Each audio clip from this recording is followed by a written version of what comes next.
When he heard himself being called, he was standing at the door of his cabin. In his hand was a small flag, its cloth wrapped around the short pole. The place was such that anyone would normally think he could easily determine the direction from which my voice had come. But instead of looking up towards me, where I was standing at that moment, he turned and looked towards the railway tracks. His strange behavior did not seem ordinary to me at that moment, yet I couldn't pinpoint exactly what was unusual about it. However, I do know that even though he was standing quite below, appearing small and blurred, and the intense light from the sunset made it necessary for me to shield my eyes with my hand before looking at him, his peculiar behavior still managed to catch my attention. "Hello, down there, brother," I called out once again. The man, still looking towards the railway tracks, turned and lifted his eyes towards me. I then asked, "Is there a way down from here so I can come and talk to you?" He looked at me, but did not respond immediately. I, too, remained silent, watching him. I did not want to repeat my question too soon. Just then, the ground and air trembled slightly, quickly turning into an intense vibration that surged towards me with such force that I instinctively stepped back in surprise. It felt as though this force had the power to pull me down with it. As the steam from the speeding train reached my height and dispersed into the atmosphere, I looked down again and saw the man wrapping his flag back onto the pole after having just shown it to the passing train. I repeated my question. After some time, during which he observed me closely, he gestured with his wrapped flag toward a point about 200 or 300 yards away from my current position. "All right," I said to him, and proceeded in the direction he indicated. Upon reaching there and looking carefully, I noticed a winding path carved into the rock leading downward. I began descending. The path was stair-like, with deep and irregularly cut steps. It was carved into a sticky rock, and as I moved further down, it became increasingly slick and damp. I descended cautiously, step by step. Perhaps that was why I had time to ponder how there had been a certain hesitation in the way he had pointed toward the path. As I continued down the winding way and reached a point where I could see him again, I noticed that he stood between the railway tracks, as if waiting for me to appear. His left hand rested on his chin, while his left elbow was supported by his right hand, which was held across his chest. He watched me with such expectancy and focus that I paused for a moment, thinking about his peculiar demeanor. After a brief pause, I resumed my descent, and upon reaching the railway tracks and standing close to him, I saw that he was a dark-complexioned man with a thick beard and dense eyebrows.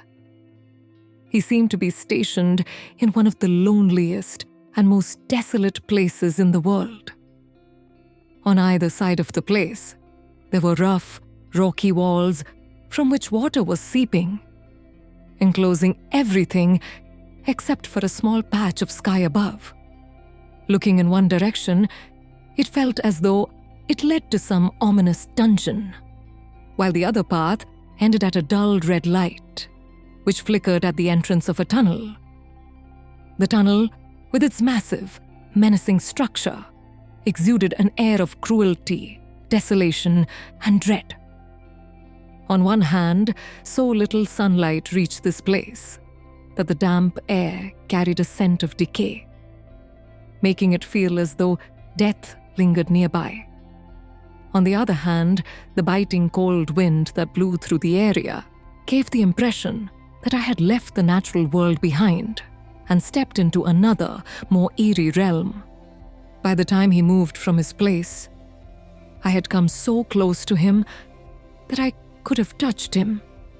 Without taking his eyes off me, he stepped back and raised his hand. I told him that this was an extremely lonely place to work, and when I looked down from above, the sight had drawn my attention. I thought that since it would be unusual for anyone to visit this place, perhaps my arrival wouldn't startle him too much. Maybe he saw in me a man who had been confined within his limited sphere and had finally found freedom to take an interest in such grand works of engineering. Well, I can't quite remember now what I actually said, but the essence of my words was what I have just stated. The reason I can't recall exactly is that while speaking to him, I did not feel a sense of ease. There was something about him that prevented me from speaking freely. He cast a strange look toward the red light burning near the tunnel and glanced around in a way that suggested something should have been there, but wasn't. Then he looked at me. "That red light is part of your work, isn't it?" I asked him. He replied in a low voice, "Don't you know that it is?" When I saw his piercing eyes and sorrowful face, a chilling thought crossed my mind, that this was not a man, but a wandering spirit. Since that incident, I have often pondered whether he might have been suffering from some mental illness. As soon as the idea of him being a ghost entered my mind, I instinctively stepped back in fear. But as I did so, I noticed a kind of terror in his own eyes. It seemed as though he was afraid of me, and that realization instantly dispelled the dreadful thoughts forming in my mind. "Why are you looking at me like that?" I asked, trying to put on a smile. "As if you're afraid of me." "I suspected," he said, "that I had seen you somewhere before." "Where?" He pointed towards the red light. "There?" I asked. Looking at me intently, he said in a very low voice, "Yes." "My friend, what would I be doing there? In any case, whatever the matter may be, I was never there. You can be certain of that." "I suppose I can be certain," he said. "Yes, I'm quite sure now that I was mistaken." Just like me, the doubts clouding his mind seemed to clear. He now responded to my remarks with alertness and carefully chosen words. Did he have much to do there? Yes, one could say he had a great deal of responsibility. He was expected to be vigilant and precise, but the physical labor was minimal. His duties involved changing signals, dimming the lights a little, and occasionally turning an iron handle. When I asked him about the long, lonely hours he spent at work, he replied that life had prepared him for it, and he had grown accustomed to the solitude. While working here, he had even taught himself a new language. If recognizing its letters and having a basic knowledge of pronunciation could be called learning a language, he had also dabbled in fractions and decimals and had even tried his hand at algebra. But he found that, just like in childhood, mathematics remained a challenge for him. Was it necessary for him to remain in this damp air while on duty? Could he not step beyond those rocky walls into the sunlight? That depended on time and circumstances. There were periods when work on the line was minimal, and the same could be said for certain hours of the day and night. When the sun was shining, he would sometimes step out of the shadows into the open air. However, his attention would remain fixed on his bell, and he would become twice as anxious to hear it ring. This hardly provided any relief. So in the end, he saw little benefit in leaving his post. He took me into his hut-like room where a fire was burning. There was a table for an official register in which he had to make entries, a telegraph machine, and a small bell, which he had already mentioned before. Hesitating slightly and ensuring that he would not take my words the wrong way, I told him that I believed he was quite well educated. Because of this, I was surprised that a learned and philosophical man like him was working in such a small and isolated place. He admitted that he had also noticed that in all professions where large numbers of people worked, such as factories, the police, the military, or departments like the railway, philosophical individuals were rarely found. An interest in philosophy was not necessary for people working in such fields, nor did those who joined such professions usually have an inclination toward philosophy. Then he said that when he was young, if I could believe it, for sitting there in that small room, even he found it hard to believe. He had been a student of philosophy. He had attended several lectures on the subject. But in his youth, he had lost his way. He had let opportunities slip through his fingers. And as a result of his carelessness and recklessness, he had fallen from grace. However, he had no complaints against life.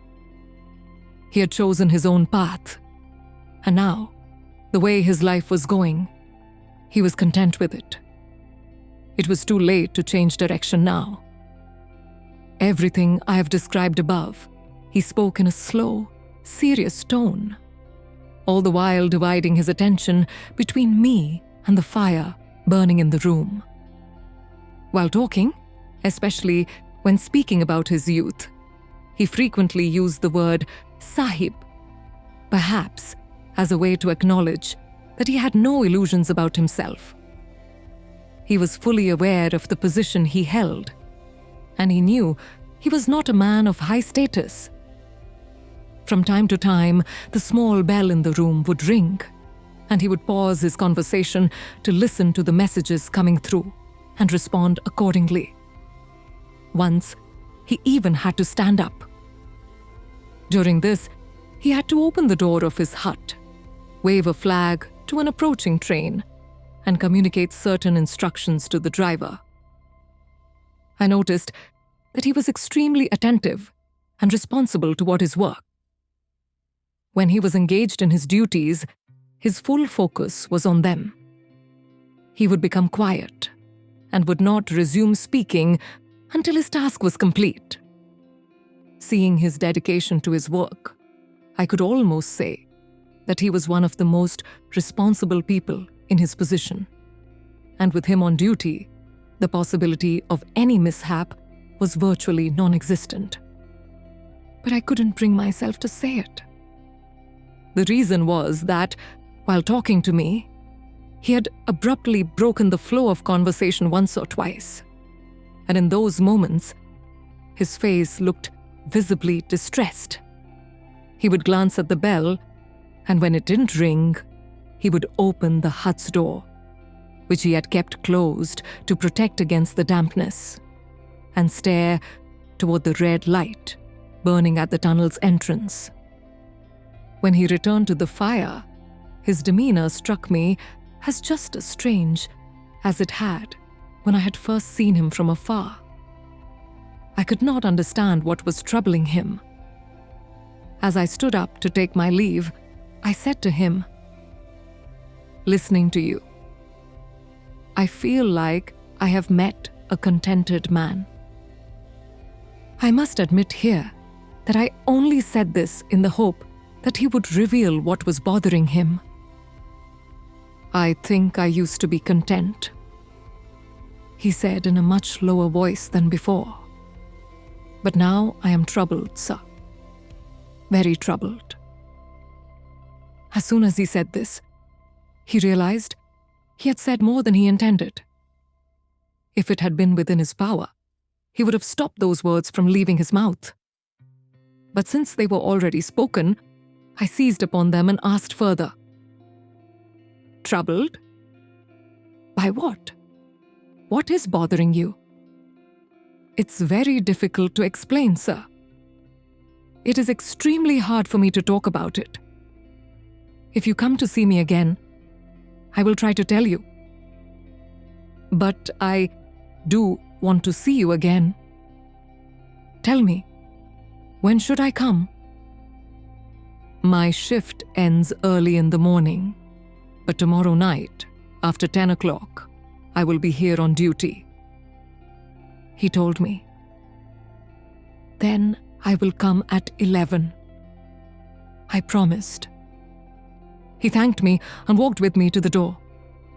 Then, in that same strange, hushed voice, he said, Until you find your way, I will guide you with my white light.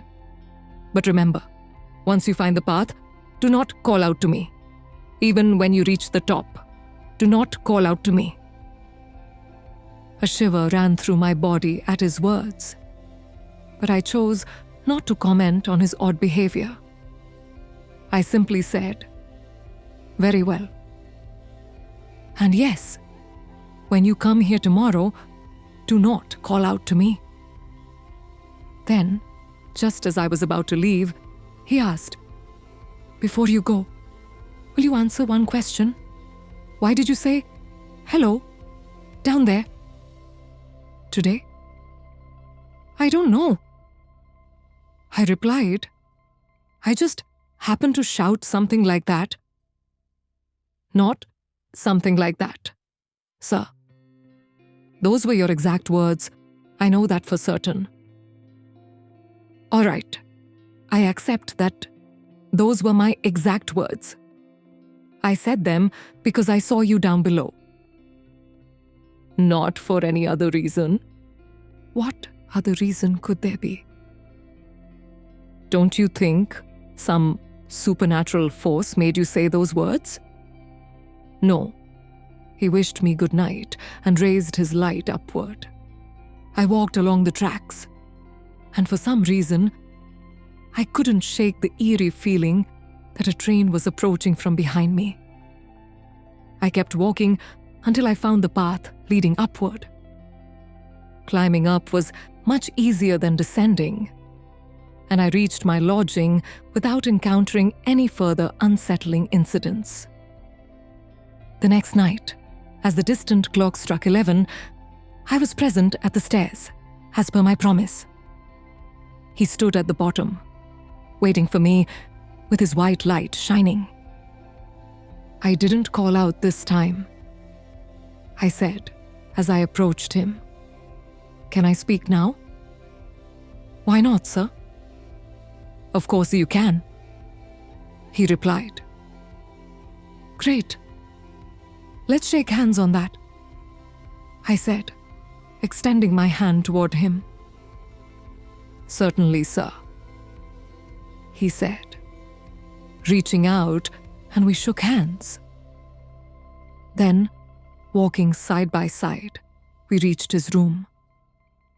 Once inside, we closed the door and sat down in front of the fire. I have made up my mind, sir, he said, leaning toward me and continuing in a whisper just slightly above his usual tone. You won't need to keep asking me what is troubling me. The truth is, I mistakenly took you for someone else yesterday evening. That is what has been disturbing me. That mistake? Number. That other person. Who is he? I don't know. Does he look like me? I don't know. I have never seen his face. His left hand always covers it, and his right hand waves frantically like this. I watched as he demonstrated the gesture. It seemed as if someone was desperately signaling, "For God's sake, clear the way." One night, when the moon was casting its light across the sky, he said, "I was sitting here when I heard a voice calling, 'Hello, down below.'" I looked out in surprise through the door and saw someone standing near the red signal light by the tunnel entrance, waving his arm just like I showed you. His voice sounded hoarse, as if strained from excessive shouting. He called out again in a harsh, urgent tone, "Beware! Beware!" Then I heard the same words once more. "Hello, down there. Beware." I grabbed my lamp, lit it, turned its light red, and ran toward the voice, shouting, "What is it? What's the matter? Where is the danger?" But the figure just stood there, at the tunnel's mouth, without responding. As I got closer, I began to wonder why he was holding his arm across his eyes. I stepped toward him, reaching out to move his arm away from his face, but he vanished. One moment he was there, and the next, he was gone. "Inside the tunnel?" I asked. Number I ran 500 yards inside the tunnel. Then I stopped, raised my lamp above my head, and saw not only the distance markers, but also the water seeping down the walls, leaving damp stains and dripping from the arch above. But there was no one there. I rushed back out even faster than I had entered, because an eerie sense of fear gripped me. I searched around the red signal light with my own red lamp, and even climbed up the iron ladder to check the platform above. Then I descended, ran back to my cabin, and sent messages in both directions. A warning was given here. "Is there any trouble on your side?" The response from both directions was the same. "Everything is fine here." I felt a chill run down my spine, yet I told him that, most likely, there had been no figure. It was just his imagination. Even doctors had acknowledged that certain medical conditions affecting the sensitive cells in the eyes could cause patients to see things that weren't really there. Some patients, upon realizing their condition, had even conducted experiments on themselves to confirm it. And as for that strange voice, I continued, trying to reason with him. Just pause and listen to the wind moving through this unnatural valley. We are speaking in such low voices, yet the wind is making the telegraph wires vibrate, producing sounds like those of a harp. We sat in silence for a while, listening to the eerie sounds around us. Then he responded, "Everything you say is correct." He continued, explaining that he had spent a significant part of his life there, so he was well aware of the sounds produced by the wind and the wires. He had spent many long winter nights alone at that post, and had carefully observed these phenomena. But, he added, touching my arm, "I haven't finished my story yet." When I asked him what he meant, he continued, "Just 6 hours after that figure appeared, a terrible accident occurred on this railway line. And 10 hours after that figure was seen, a dead body and an injured man were brought through the tunnel to the exact spot where that apparition had appeared. I felt a shiver run through my body, but I somehow managed to control myself. "It cannot be denied," I said, "that this was an astonishing coincidence, and it had affected your mind. But it is also true that such astonishing coincidences do happen, and we must be mindful of that in such cases." I sensed that he did not agree with me, so I continued. "I also believe that wise people, when making decisions in life, do not give too much importance to such coincidences." He then apologized, saying that he had not yet finished his story. I apologized for interrupting him, and he resumed speaking. "This happened a few years ago," he said, placing his hand on my arm. Then, after casting a glance behind him, he continued, staring at me with his hollow eyes. It had been 6 or 7 months since that incident, and I had started feeling normal again. Then, one morning, just as dawn was breaking, and I was standing at the door looking towards the red light, I saw that figure again. He paused and looked at me intently. Did it call out? Number. It stood there silently. Did it wave its arms to signal something? Number had leaned towards the beam of light and placed both hands over its face, like this. Once again, I observed the gesture he made. It was a gesture of mourning. I had seen stone statues in cemeteries with similar postures. Did you go near it? Number. I went back inside my cabin and sat down for a while. It was necessary for me to do so. First, to regain control over my thoughts, and second, because the sight had shaken me so much that I felt I might faint. When I returned to the door, daylight had fully arrived, and the apparition had vanished. But then nothing happened? There was no outcome from this vision. He touched my arm 2 or 3 times with his forefinger, and each time he gave a dreadful tilt of his head. That very day, as a train emerged from the tunnel, I saw someone gesturing to me from a carriage window.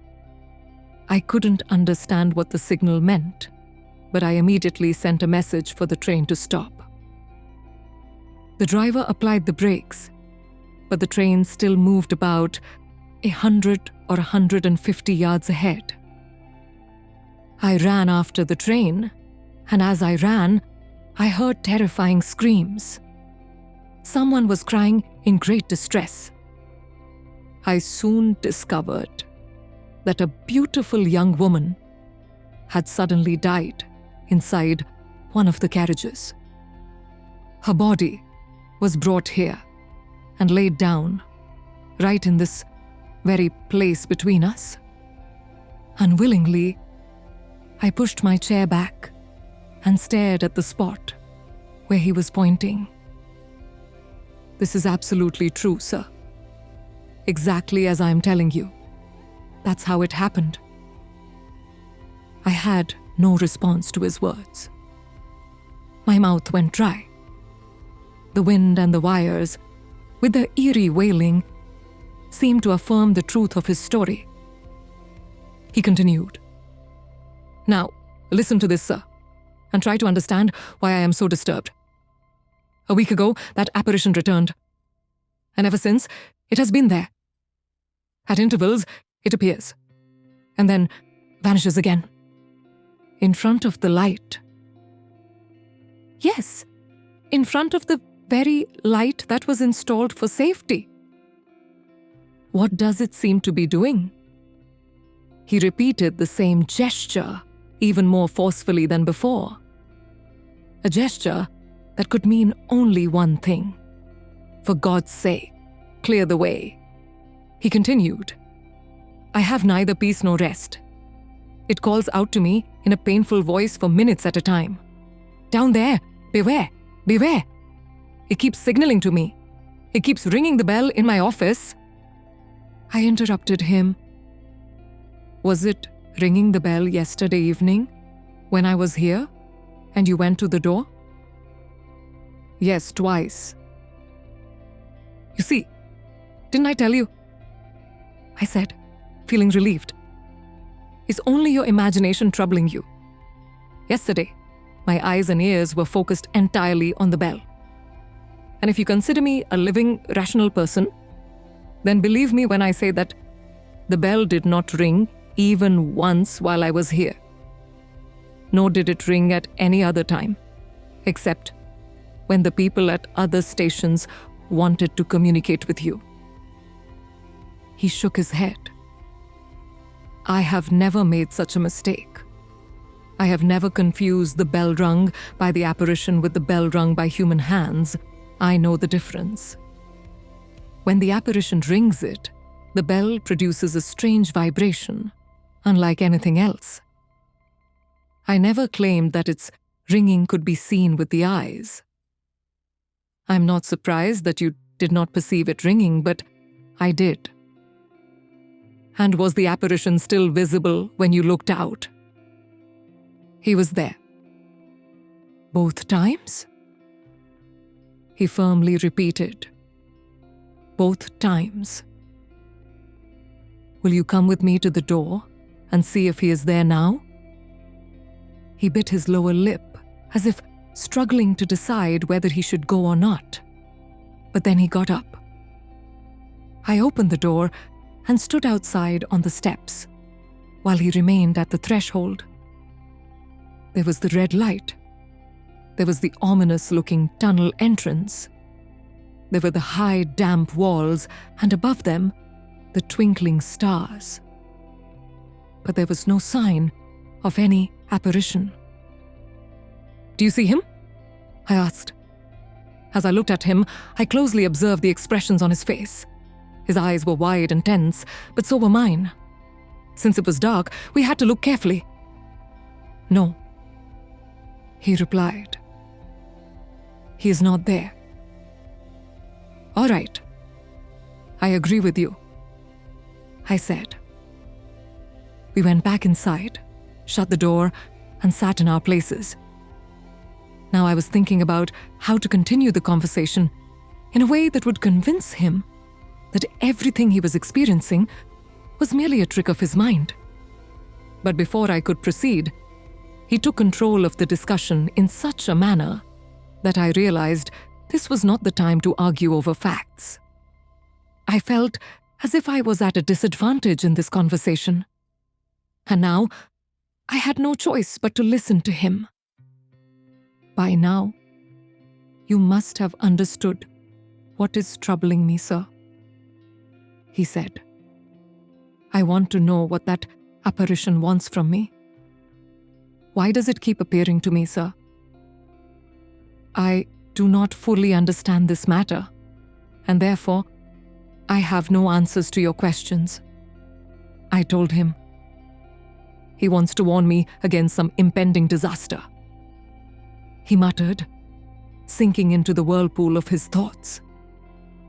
But what exactly is the danger? Where is it?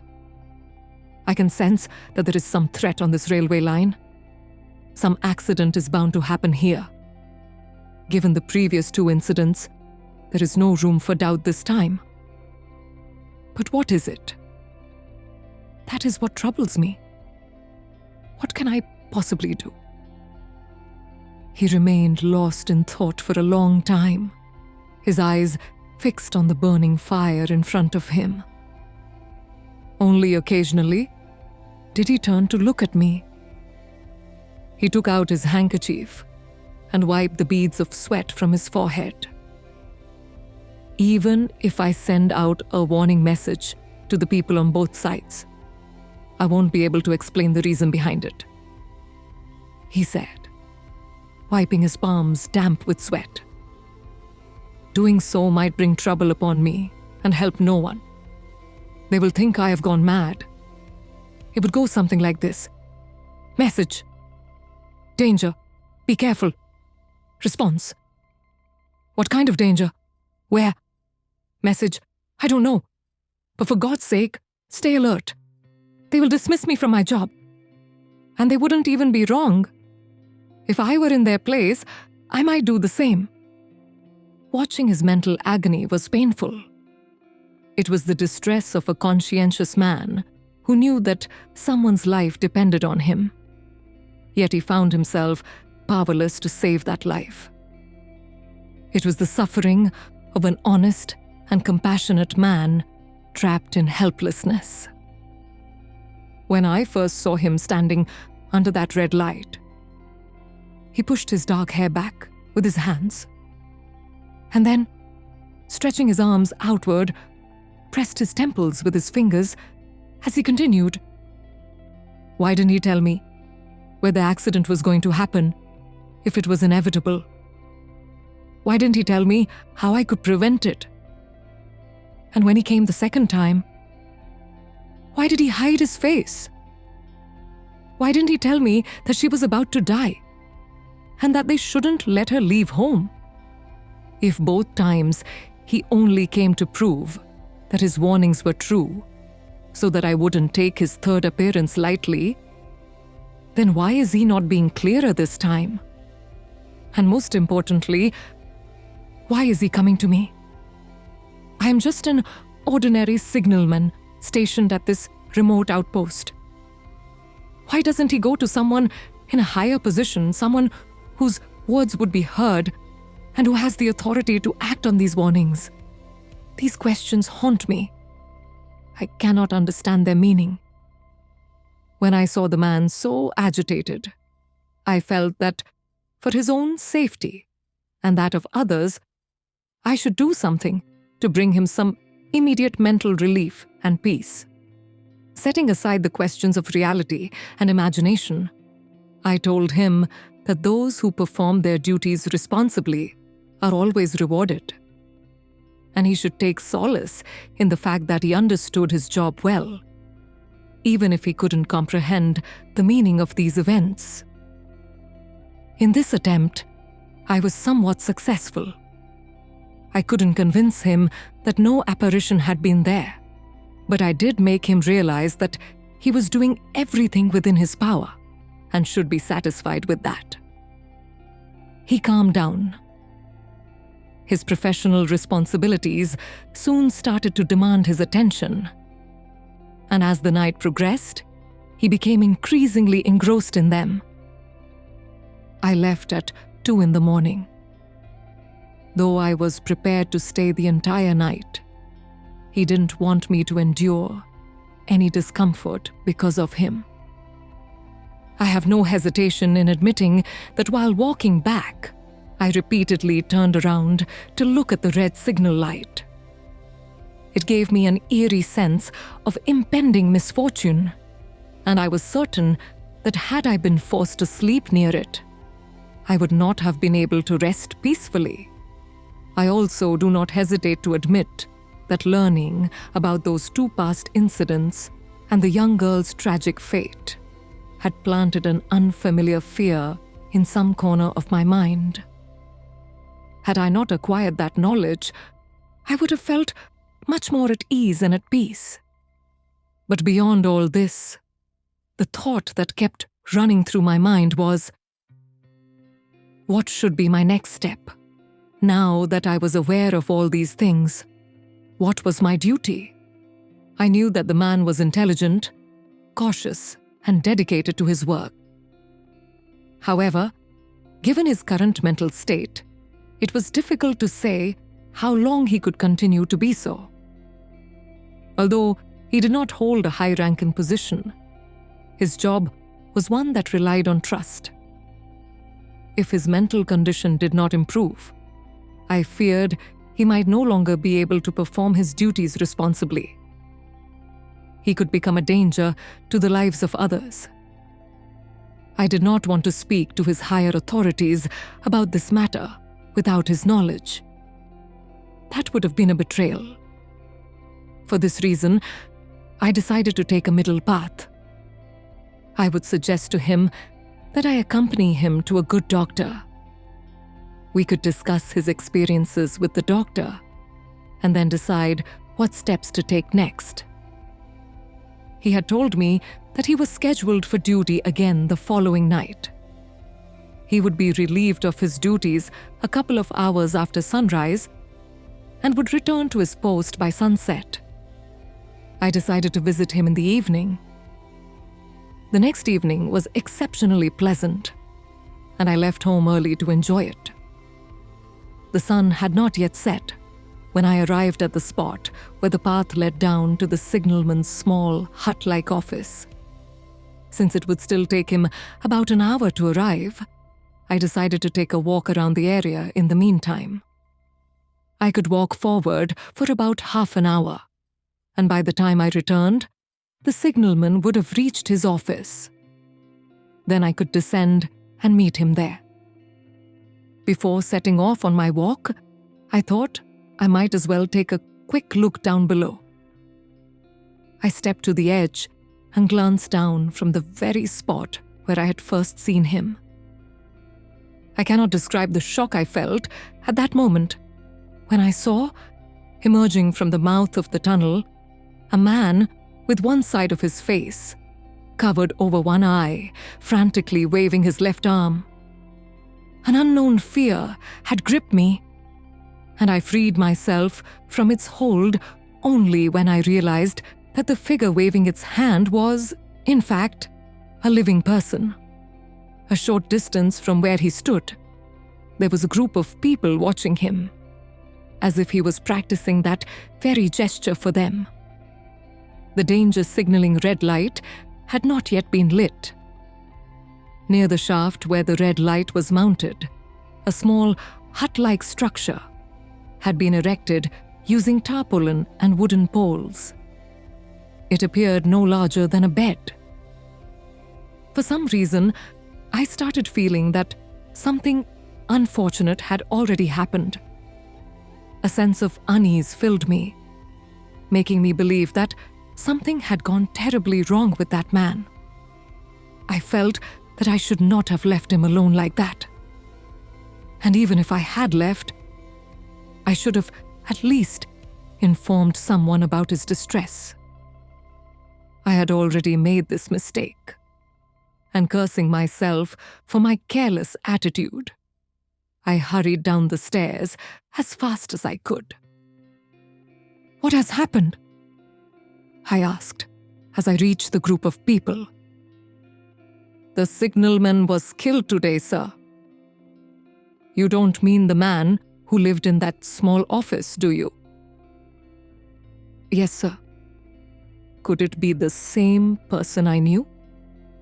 "If you knew him, then you will be able to recognize him," said the man who appeared to be their leader. He took off his cap, lifted a corner of the tarpaulin, and said, "Because his face is still intact. He was the same signalman, and he was dead. I had failed to save him." "Oh, but how did this happen? How could this have happened?" I asked, looking from one person to another as I moved toward his office. "He was run over by the train engine, sir. There was no one in England more capable and understanding of his work than him. But for some reason, he was unable to move himself off the outer track. It was broad daylight at the time. He had turned on the signal light, and the lamp was still in his hand.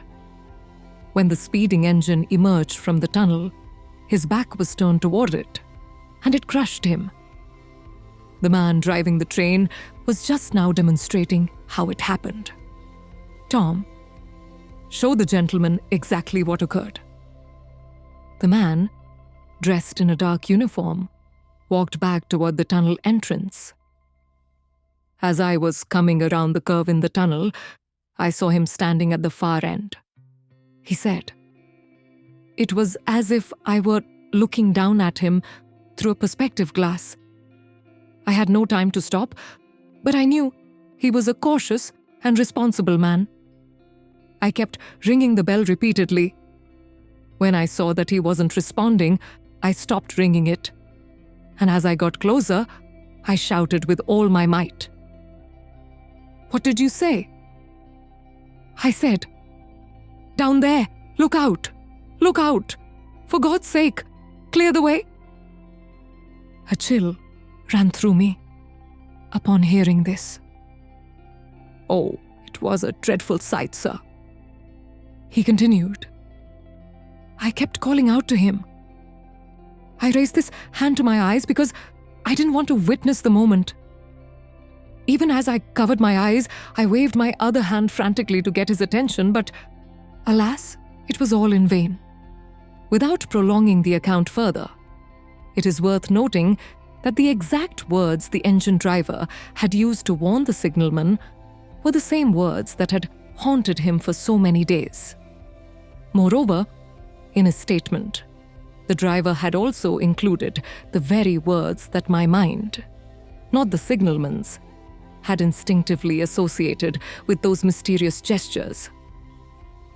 What meaning you derive from this incident is for you to decide.